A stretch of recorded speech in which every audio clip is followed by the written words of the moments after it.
ખોદકામની કાર્યવાહી સરાણે જણાવી સ્વામીશ્રીએ ઈશ્વરચરણ સ્વામીને પાઇપો લેવા માટે દાવલ મોકલી આપેલા. તારીખ 15 માર્ચના દિવસની નોંધ કાર્યના શ્રી ગણેશની છે.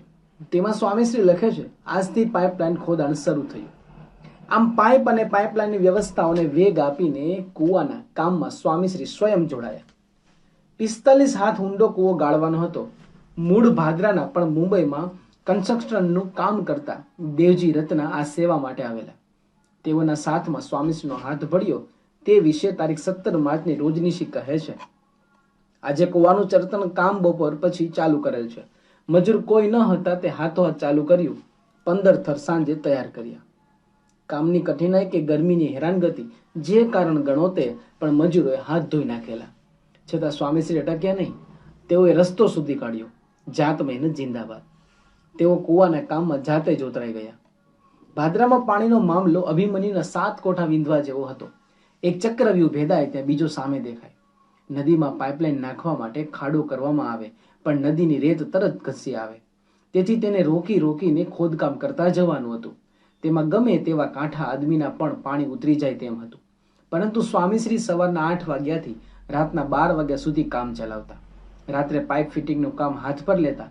તેમાં ભાદરાના માવજીભાઈ, ભીમજીભાઈ, દકુભાઈ, ભીખાભાઈ, ઓધવજીભાઈ, પોલાભાઈ, વાલાભાઈ વગેરે લગભગ 40 પટેલિયા રોજ રાત્રે 3 વાગ્યા સુધી સેવા કરે. સ્વામીશ્રી પણ સાથે જ હોય. તેઓ પણ રાત્રે 3-1 વાગે સૂવે. સુવાનું પણ રેતીના ઢગલા પર, ફક્ત ગાતરિયું પાથરીને. ધર્મશાળામાં સ્વામીશ્રી માટે ઓરડો તો રાખેલો, પણ તેઓ તો આ રીતે જ સૂઈ જતા. ક્યારેક ઘૂમટ નીચે સૂઈ જવાય. સુવામાં ગમે તેટલું મોડું થયું હોય પણ સવારે 6ના ટકોરે ઉઠી જવામાં સૂરજ જેટલા નિયમિત. બપોરે માંડ કલાક સૂવે તે સૂવે. આવું લગભગ 1.5 મહિના સુધી ચાલેલું. સવારે ઉઠીને પણ હરિભક્તોના સર્વ સામાન્ય શૌચાલયમાં જ દેહક્રિયા કરવા જાય. સૌના માટે હોય તે નાહવાની ખુલ્લી ચોકડીમાં નાહી લે. સેવામાં સુવિધાઓ સચવાય તો ઉત્સાહ રહે, પણ સ્વામીશ્રીને તો સુવિધા શૂન્ય છતાં ઉત્સાહ 125% જેવું હતું. સવારના નાસ્તામાં આગલી રાતના રોટલા રોટલી અને ગોળ હોય. છાસ ગામમાંથી માંગી લાવવાની. સંતો સાથે સ્વામીશ્રી પણ આ જ નાસ્તો કરે. ઉકાળો હોય તો લે, ન હોય તો કોઈ ધોખો વાંધો નહીં. રાત્રે મોટે ભાગે મગની ખીચડી રહેતી.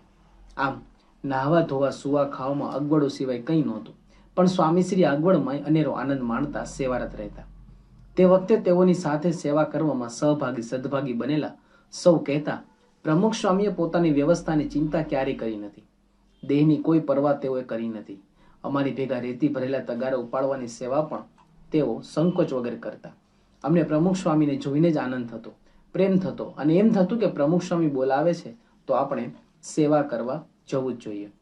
કહેવાયું છે કે if your actions inspire others to dream more, learn more, do more and become more, you are a leader. જો તમારી ક્રિયા બીજાને અધિક વિચારવા, અધિક શીખવા, અધિક કાર્ય કરવા અને અધિક બનવા માટે પ્રેરણા આપે છે તો તમે નેતા છો. આ અર્થમાં સ્વામીશ્રી યથાર્થ નેતા હતા કે જેઓની સન્નિધિ માત્ર બીજાને વિના વેતને રાત્રે 3 વાગ્યા સુધી કાર્ય કરવા માટે પ્રેરણા આપતી રહેતી. સ્વામીશ્રીનું આગવું પાસું હતું સેવામાં માનવીય અભિગમ. તેઓએ ક્યારેય મજૂરને પણ યંત્રની જેમ જોયો નથી. તેથી સેવા કરનાર સૌનું ધ્યાન પણ એટલું જ રાખતા. સૌને એટલા પ્રેમથી રાખે, જમાડે, એવા હેતપૂર્વક નામ દઈને બોલાવે કે ગમે એવો થાક હોય એ પણ ઉતરી જાય. આ સેવામાં પણ અડધી રાત્રે સૌને ગરમા ગરમ સુખડી અને ગાંઠિયા પીરસેવા જાતે આવે. To command is to serve nothing more, nothing less. બીજાને દોરવા એટલે બીજાની સેવા કરવી. એથી અધિક ઓછું કંઈ નહીં. નેતૃત્વનો આ સિદ્ધાંત સ્વામીશ્રી પચાવીને બેઠેલા. વળી તેઓનો આગ્રહ એવો કે સુખડી અને ગાંઠિયા રાત્રે તાજા જ બનાવવાના. તેથી સેવકો પાસે તેને બનાવડાવે. સેવક ઘનશ્યામ પ્રસાદ સ્વામી તે વખતે શીખાવ. તેથી સુખડી બનાવતા પણ સ્વામીશ્રી શીખવે. પહેલા ઘી નાખવું, લોટ બરાબર શેકાઈ જાય પછી ગોળ નાખવું. બરાબર રંગ આવવો જોઈએ, કાચું ન રહે તે ખાસ જોવું. પછી ચોકીમાં ઠારી દેવું. એમ કહેતા સામે ઉભા રહીને નાસ્તો બનાવડાવે. નાસ્તો તૈયાર થઈ જાય પછી જાતે ઉપાડીને સ્વયંસેવકો પાસે લઈ જાય. તેઓની આ કાળજી જ સૌને તાજા કરી દેવા પૂરતી થઈ રહેતી. નાસ્તાની વાત તો પછી આવતી. આમ અથાગ પુરુષાર્થ કરીને તેઓએ સમયમાં પાણીની રેલમ છેલમ કરી દીધી. રાજા ભગીરથે ગંગાને અવતારવા કરેલા પુરુષાર્થ જેમ ઇતિહાસમાં અમર થઈ ગયો છે, તેમ સ્વામીશ્રી પ્રતિષ્ઠા મહોત્સવમાં પાણીનો રેલો મંદિર સુધી લાવવા માટે જે પરિશ્રમ વેઠેલો તે પણ ભગીરથ પુરુષાર્થની પંગતમાં જ બેસે એવો છે. ભગીરથે તો પલાઠી વાળીને તપ કરેલું, સ્વામીશ્રીને તો પલાઠી વાળવાનોય મેળ ન પડે એવી આકરી તપશ્ચર્યા કરવાની હતી. ભગીરથને તો કોઈની સંભાળની ઝંઝટમાં પડ્યા સિવાય એકાંતમાં તપ કરવાનું હતું. સ્વામીશ્રીની તપસ્યામાં તો હજારોને સંભાળવાના હતા.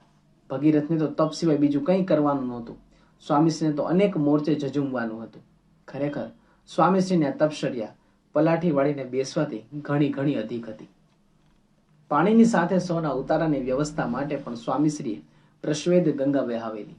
જ્યાં વિલાયતી નળિયાવાળા ખોરડા પણ ન મળે તેવા નાનકડા ખોબા જેવા ગામડાઓમાં હજારો હરિભક્તોના ઉતારા માટે સ્વામીશ્રીએ તનતોડ મહેનત કરેલી. તે માટે તેઓ ગામના પટેલોને ત્યાં ઉતારા માટે રૂબરૂ જતા. સ્વામીશ્રી પૂછે, તમારી પાસે કેટલા ઓરડા છે? જે જવાબ મળે તેમાંથી સ્વામીશ્રી નક્કી કરીને અને કહે, સમય દરમિયાન એક ઓરડો તમારા માટે રાખો અને બાકીના ઓરડા ઉતારા માટે અમને આપો. આમાં જે હા પાડે તેની યાદી સાથેના હરિભક્ત બનાવતા જાય. એ જ વખતે ઓરડાની દિવાલ પર શાહીથી આંકડો લખાવી દે અને યાદીમાં પણ એ આંકડો લખાવે અને એ જ વખતે નક્કી કરે કે હરિભક્તને આ ઓરડો આપજો. આ રીતે એક અઠવાડિયા સુધી રોજ રાત્રે સ્વામીશ્રી ફરેલા અને 200 જેટલા ઓરડા સેવામાં લીધેલા. આ ઉપરાંત રામજી મંદિર, પંચાયત કચેરી અને શાળામાં તે સ્થાનની અધિકૃત વ્યક્તિઓને મળીને ઉતારા નક્કી કરેલા.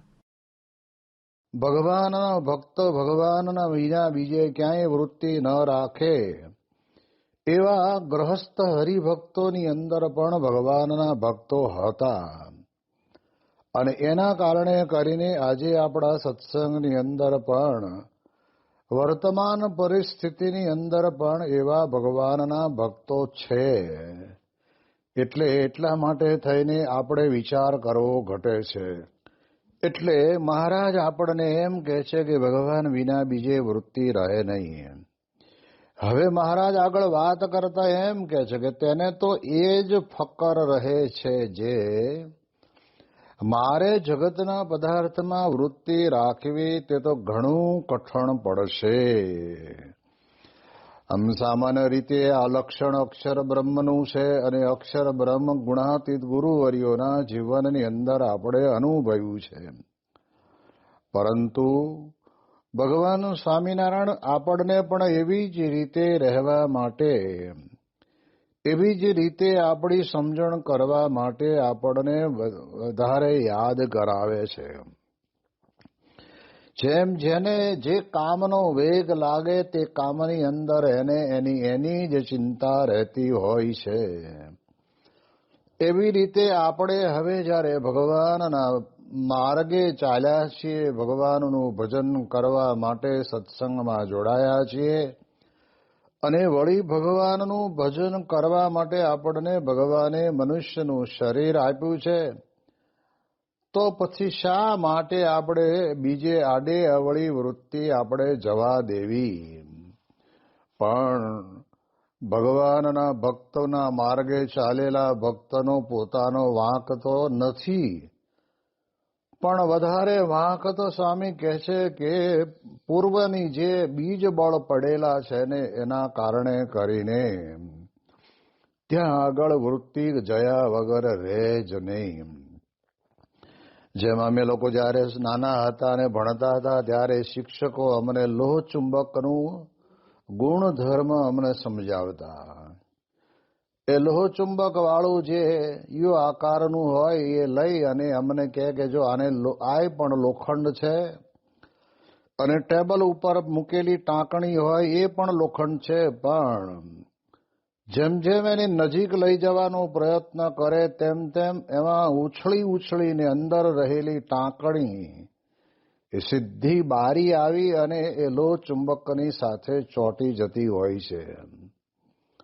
એમ સ્વામી કહે છે કે લોહ ચુંબક જેવા આ ભોગ લોક અને આ લોકની અંદર રહેલા જે પંચ વિષય સંબંધી જે બધા વિષયો છે એની અંદર તો સ્વામી કે ગમે તેવો હોય તો પણ એની ચિત્તની વૃત્તિ ગયા વગર રહે જ નહીં.